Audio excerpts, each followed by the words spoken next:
Welcome everyone. Just in this video, we are going to discuss about the rule of empires. Basically, the various empires during that time period, especially the ancient Indian time period only. So, rule of empires. Okay, not only empires, some other important events also we will be discussing in this particular session. So the empires, if you look at, you can see that Mauryan Empire, one of the first or the earliest empires in India, and Ashoka the Great, one of the main rulers or the kings during that time period. And then we'll discuss about the Sangam age, and then we'll discuss about the Gupta Empire. So three important aspects we'll be discussing in this particular session. So let us understand that. Mauryan Empire. Okay, after the Mahajanapada's time period, you can see that there was an emergence of an empire which is known as the Mauryan Empire. It was formed around 321 BCE and entered in 185 BC. So basically, if you look at the Alexander also, it was almost the same time period. Alexander the Great in so it was almost the same time period only. The Mauryan Empire also flourished in India, and it was the first pan-Indian empire. Pan-Indian empire means which actually spread over to different parts of the country. Okay, the entire India, if you look at, you can see that the presence of Mauryan empire was there in different regions, or they were able to consolidate many parts of the Indian territory, the present Indian territory. An empire that covered most of the Indian region. That is what the pan-Indian empire, and it spanned across the central and northern India as well as over parts of modern day Iran. So it's not only it concentrated in the Indian region, but in the other parts.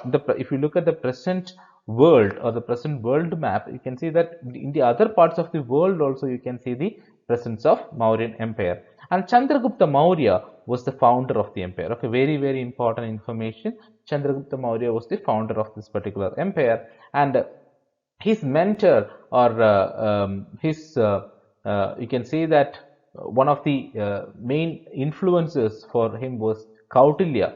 He was the chief minister of Chandragupta Maurya. Okay, chief minister of Chandragupta Maurya. Kautilya is also known as Chanakya or Vishnugupta. So you might have heard about Arthashastra. Okay, the famous book Arthashastra. It was actually written by Kautilya or Chanakya or Vishnugupta. So there is actually a reference regarding a particular book called Prince by Machiavelli. So almost both these books, the Arthashastra and Prince, both these books are actually covering the same concepts. How an administrator should be. Those are the important events which are actually covered. And Kautilya was also known as the Machiavelli of India.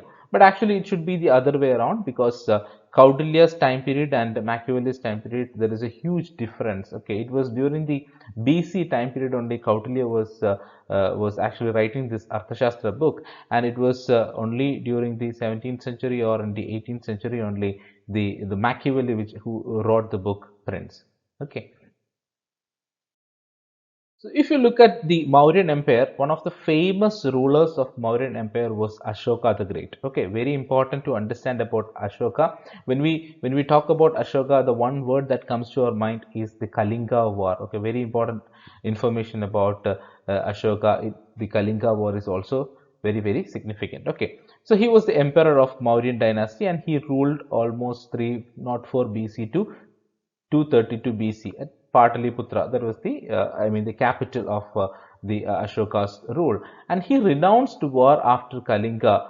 Okay, because Kalinga war was a tough or a very well known war actually happened during that time period. And because of the bloodshed that happened in this particular war, he renounced war. He got a realization, and he actually converted almost all his philosophies or ideals in a different direction. Okay, he started to think about non-violence.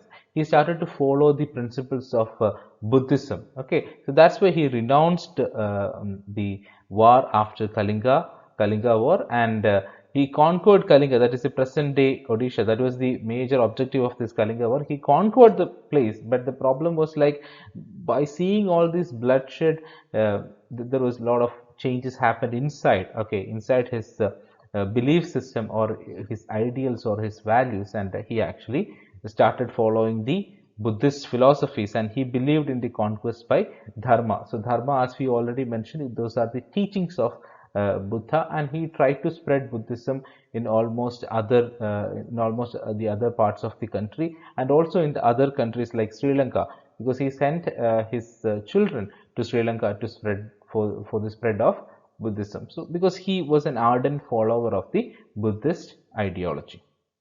So this time period is also very important. He was a part of the Mauryan Empire. Now comes another phase, which is the Sangam age. Okay, Sangam age time period was like 300 BC to 300 CE. That is the time period, approximate time period, if you look at the Sangam age. And Sangha means, in Sanskrit, Sangha means association. Sangha means association. So basically, we were discussing about the North Indian region till now, and presently, when we discuss about the Sangam age, we are actually concentrating into the southern part of the country. That is, the rulers like Cheras, Cholas, and Pandyas were there. It was during their time period only the Sangam age got flourished. Okay, Cheras, Cholas, and Pandyas. Among these, Cholas were very well known because we have heard about the Rajendra Chola and Rajaraja Chola, and the Brihadeshwara temple, which were built by the Chola Empire, and a new movie which is recently announced by Maniratnam. He'll be directing the movie The Ponniyin Selvan, which actually talks about the Chola Empire only. So Chola Empire is one of the most powerful empires that actually happened or ruled in the southern Indian region, and they not only ruled in the southern Indian region, they also conquered the Sri Lanka and many parts of the North Indian areas also.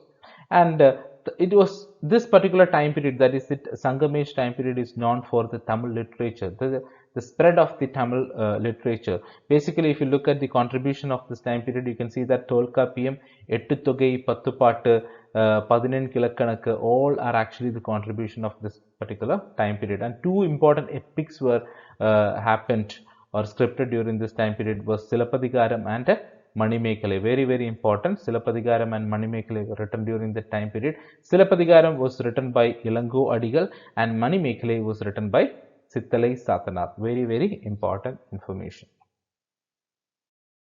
Regarding the Sangam age, there were three important Sangam. Sangam, as we already discussed, Sangam meaning the association. Three important associations or conferences were held. The first Sangam is believed to be held at Madurai, and there were no literary work is available because there is no evidence which we actually found regarding this particular Sangam.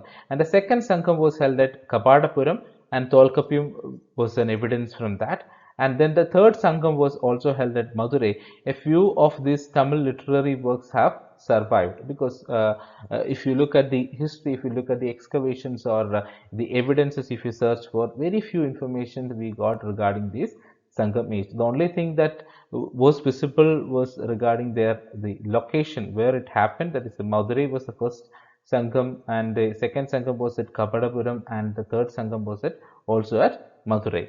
Okay, Tolkappiyam refers to five-fold division of land. So now also, if you look at the Indian geographical divisions, we know that we have Himalayan mountains, we have peninsular plateau, we have northern plains, we have coastal regions, and we have islands, and all these differences or classification is there existing. So in Tolkappiyam also such a kind of classification was existing, especially the fivefold division of land.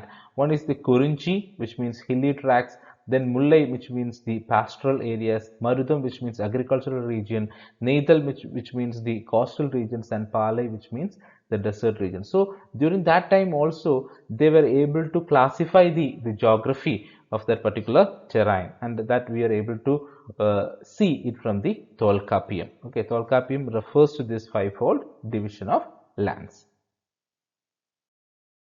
Then another important empire that happened during that time period was the Gupta Empire. If you look at the time period, you can see that 300 CE to 800 CE. So basically, we are actually coming into the current era or common era time period. Sri Gupta was the founder of the Gupta dynasty. Very important information. Sri Gupta was the founder of the Gupta Empire, but one of the most famous ruler of this Gupta Empire was Samudragupta. Okay, he is also known as the Napoleon of India, and he was called by the Napoleon of India by V.A. Smith.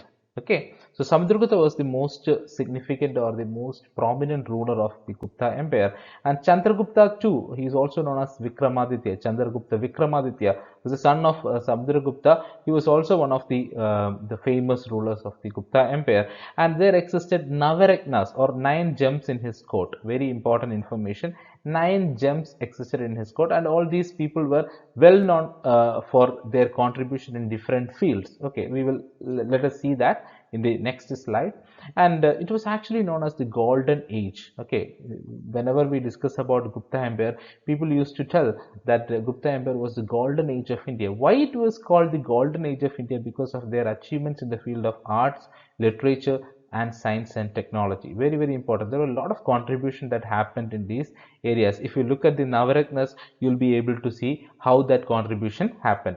And during the Mauryan Empire, a consolidation almost happened. It was a first pan-Indian empire.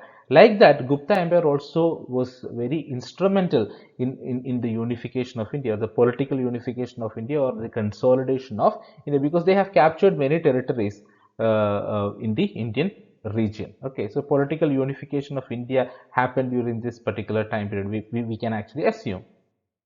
Then these are the 9 gems or Navaratnas in the Chandragupta Vikramaditya's court.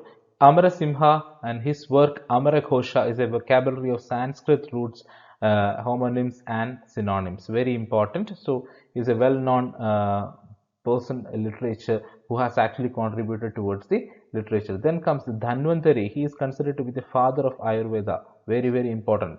Okay, so this is why that particular time period is known as the golden age of India. Then Ghadakarapara, he's an expert in sculpture and architecture. Then Kahapanaka, an astrologer who wrote Jyotisha Shastra. Then Kalidasa, he wrote Abhijnana Shakuntalam, one of the important literature that happened during that time period. And now also it has its own relevance in the literature. Okay, then Shanku, an architect who wrote Shilpa Shastra. Then Varaha Mihira, the Pancha Siddhantika, Brihad Samhita, and Brihad Jataka, he wrote that. Then Vararuchi, the author of Prakrit Prakasha, the first grammar of Prakrit language, and Vedala Bhatta, he was the author of Mantra Shastra, and he was also a magician. So very, very important. That is why this time period was very well known for its golden age terminology, or why it is called as the golden age, why the Gupta Empire was known for its contributions. Okay, so these are the contribution. If you look at these 9 gems, they were all experts in different areas: science and technology, arts, literature, architecture. In many areas they have actually contributed, even to Ayurveda. In the medicine field also they have actually contributed. That is why that time period is very well known as the golden age of India. So if you look at the summary points, you can see the 3 important things we discussed. One was the Mauryan Empire. Okay, the Mauryan Empire and Ashoka the Great we discussed, and Mauryan dynasty, the Kalinga War. What was the relevance of Kalinga War? Because after the Kalinga War, he renounced war. Okay, he started following the non-violent methods, the Ashoka the Great. And then we look at the Sangamage, the time period we discussed, 300 BCE to 300 CE, and the major rulers during that time period were the Cheras, Cholas, and Pandyas, mainly happening in the southern part of the country. And then comes the Gupta Empire, 300 CE to 800 CE, and Samudragupta was the most prominent ruler of this particular time period, and he was also known as the Napoleon of India. And on the other hand, his son, that is Chandragupta Vikramaditya, was very well known for his 9 gems in the court, or the Navaratnas in his court. And Navaratnas, they were contributing towards various fields: arts, literature, medicine, everything. That is why that particular time period is known as the golden age of India. Hope you have understood about the certain information regarding the Mauryan Empire, Sangam age, and Gupta Empire. Thank you.